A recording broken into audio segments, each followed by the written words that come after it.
नागलोक में मातम का माहौल छाया हुआ था। सभी लोग बड़े उदास नजर आ रहे थे। आज नागलोक की महारानी जख्मी हालत में जीवन और मृत्यु से जूझ रही थी। पिछले हफ्ते वे पृथ्वी लोक पर जब शिवरात्रि के दिन पुराने शिव मंदिर पे पूजा के लिए जा रही थीं, तो उन्होंने अपना रूप नहीं बदला और नागिन के रूप में ही शिवलिंग की पूजा करके वापस लौटने लगीं। जंगल के रास्ते लौटने के समय बीच में ही एक जगह बिल्ली ने अपने बच्चे दिए हुए थे।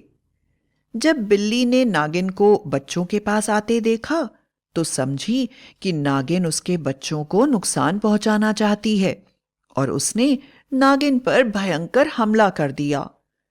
इस हमले में बिल्ली भी गंभीर रूप से घायल हो गई और नागिन को भी बहुत चोट पहुंची।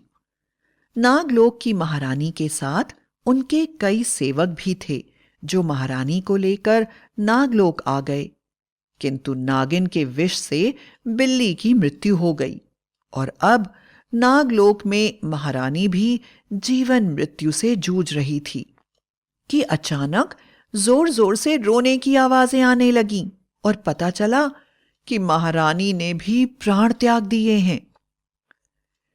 नागिन महारानी के मरते ही वह तुरंत नागिन चुड़ैल में परिवर्तित हो गईं और उन्होंने कहा, उस बिल्ली ने मुझे बिना कारण मारा है। मैं इसका बदला लूंगी और उस जंगल से आने जाने वाले किसी को भी मैं नहीं छोड़ूंगी। मेरा सबसे पहला काम उस बिल्ली के और उसके बच्चों के प्राण लेना है। और यह कहकर वह गायब हो गई। दूसरी तरफ बिल्ली ने भी मरने के बाद चुड़ैल का रूप ले लिया था, क्योंकि वह अपने छोटे छोटे बच्चों को छोड़कर नहीं जा सकती थी, इसलिए उसे मोक्ष नहीं मिला। बिल्ली ने भी अपने बच्चों के सामने चुड़ैल के रूप में कसम खाई, जिस नागिन ने मुझे बिना कारण मेरे छोटे छोटे बच्चों से जुदा कर दिया और मेरे बच्चों को अनाथ बना दिया, जब तक मैं उसके वंश का नाश न कर दूंगी तब तक पृथ्वी लोक से नहीं जाऊंगी। कुछ ही पल में नागिन चुड़ैल और बिल्ली चुड़ैल आमने सामने खड़ी हो गईं। बिल्ली का शरीर औरत की तरह था, लेकिन चेहरा बिल्ली का। इसी प्रकार नागिन चुड़ैल का शरीर भी नागिन का था और चेहरा औरत की तरह। वह दोनों आमने सामने खड़ी होकर फुंकार रही थीं। अचानक बिल्ली चुड़ैल इंसानी आवाज में बोली, तूने मुझे बिना अपराध अपने बच्चों से दूर किया है। मैं तुझे निर्वंशी करे बिना नहीं मानने वाली। प्रतिक्रिया में नागिन चुड़ैल बोली, तेरा अंत आ गया है। मैं पूजा करके यहां से गुजर रही थी। मैंने भला क्या पाप किया जो तूने मुझ पर हमला कर दिया? निरपराध हत्या के लिए तू भी बचेगी नहीं। मैं यहां तेरा अंत करने ही आई हूं।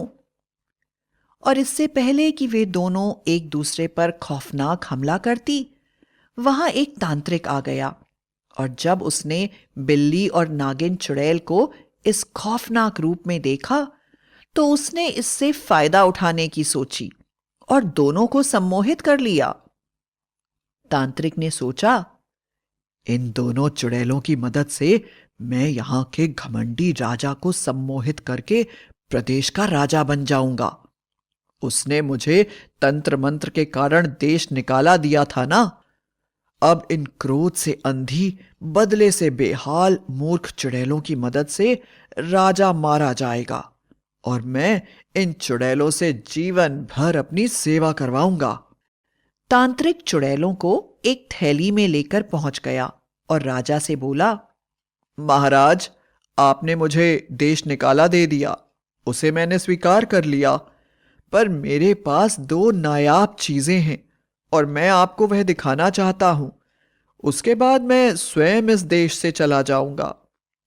महाराज बोले, ठीक है, तुम इस देश से हमेशा के लिए जा रहे हो, इसलिए हम तुम्हारी आखिरी इच्छा जरूर पूरी करेंगे। दिखाओ, तुम क्या दिखाना चाहते हो? तांत्रिक ने अपने थैले से दोनों चुड़ैलों को बाहर निकालकर खड़ा कर दिया। थैले से बाहर आते ही वह दोनों अपने भयंकर रूप में आ गईं और बोली, खून की प्यास लगी है, हमें खून चाहिए।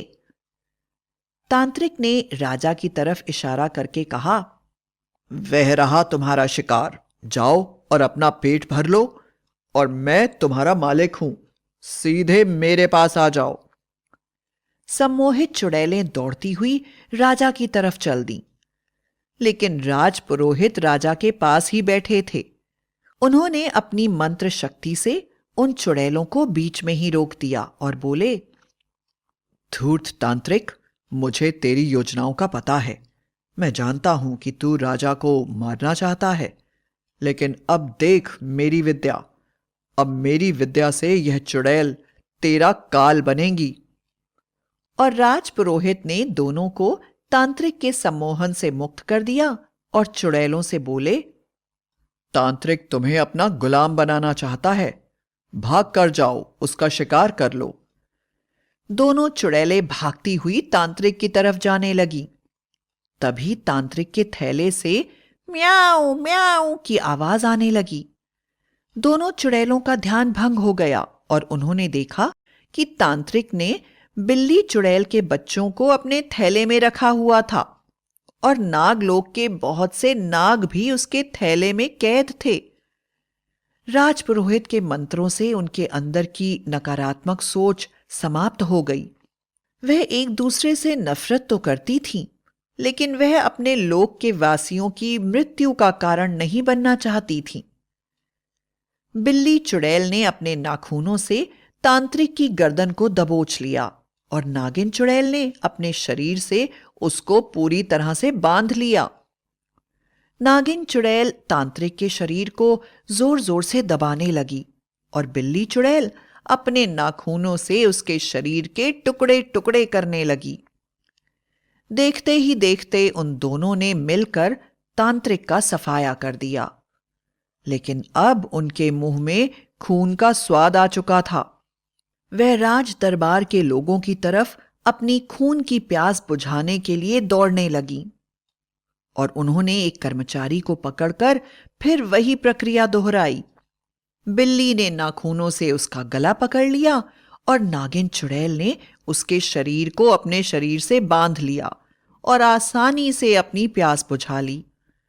लेकिन इस बात से उन्हें एक बात पता चल गई कि अगर वे दोनों मिलकर शिकार करें तो आसानी से वह सबका सफाया कर सकती हैं।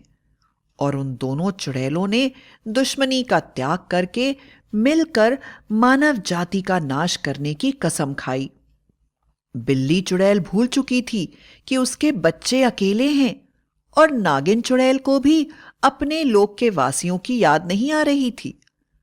उन दोनों के पास अब सिर्फ एक ही मकसद था, इंसानी खून पीना। अचानक नागिन चुड़ैल बिल्ली चुड़ैल से बोली, बिल्ली चुड़ैल, हम लोग हर सामान्य इंसान का खून पी चुके हैं, लेकिन अभी तक हमने राजसी खून का स्वाद नहीं चखा है। अब हमारा शिकार इस प्रदेश का राजा ही होना चाहिए।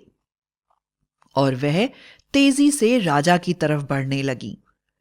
राजपुरोहित फिर से बीच में आ गए, लेकिन इस बार उन्होंने राजपुरोहित को भी कोई मौका नहीं दिया और नागिन चुड़ैल ने राजपुरोहित को अपने शरीर से पूरी तरह से बांध लिया। बिल्ली चुड़ैल नाखूनों से राजपुरोहित के टुकड़े टुकड़े करने लगी। राजा वहां से भाग गया। राजपुरोहित का खून पीने के बाद जब वह राजा की तरफ मुड़ी तो राजा वहां नहीं था।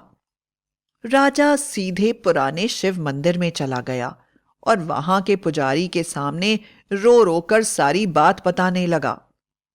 पुजारी ने कहा, अब इस समस्या को केवल चालाकी से ही सुलझाया जा सकता है।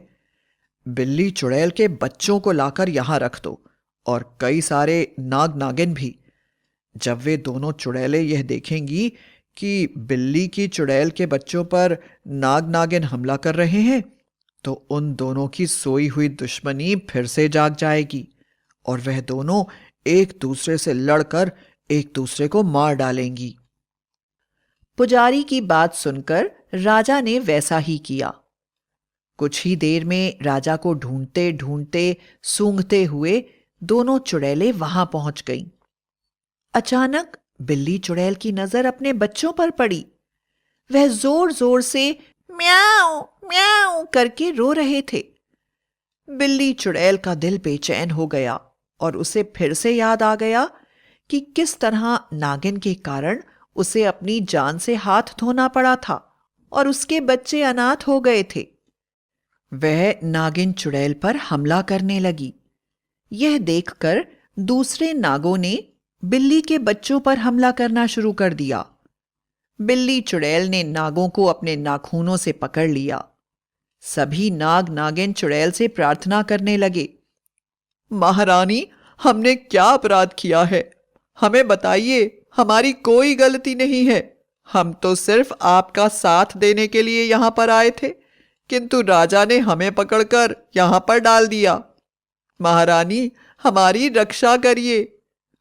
लेकिन बिल्ली चुड़ैल एक एक करके हर नाग को टुकड़े टुकड़े कर कर चीर फाड़ कर रही थी और भयानक गर्जना कर रही थी।